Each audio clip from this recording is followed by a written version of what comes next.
ಅಕ್ಷಯ ತೃತೀಯ ದಿನ ಶೃಂಗೇರಿಯಲ್ಲಿ ನಮ್ಮ ಮಗಳಿಗೆ ಅಕ್ಷರಾಭ್ಯಾಸ ಮಾಡಿಸಿದ್ವಿ. ಅವತ್ತು ಅಕ್ಷಯ ತೃತೀಯ ಆಗಿದ್ದರಿಂದ ತುಂಬ ಜನ ಬಂದಿದ್ದರು. ಬೆಳಗ್ಗೆ 7:30 8 ಗಂಟೆಯಿಂದನೇ ಅಕ್ಷರಾಭ್ಯಾಸ ಸ್ಟಾರ್ಟ್ ಮಾಡ್ತಾರೆ.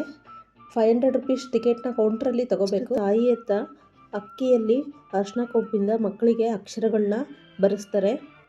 ನೆಕ್ಸ್ಟ್ ತಂದೆ ಹತ್ರನೂ ಕೂಡ ಕೆಲವು ಮಂತ್ರಗಳನ್ನ ಮತ್ತು ನಮ್ಮ ಮಾತೃಭಾಷೆಯ ವರ್ಣಮಾಲೆಯನ್ನು ಬರೆಸ್ತಾರೆ.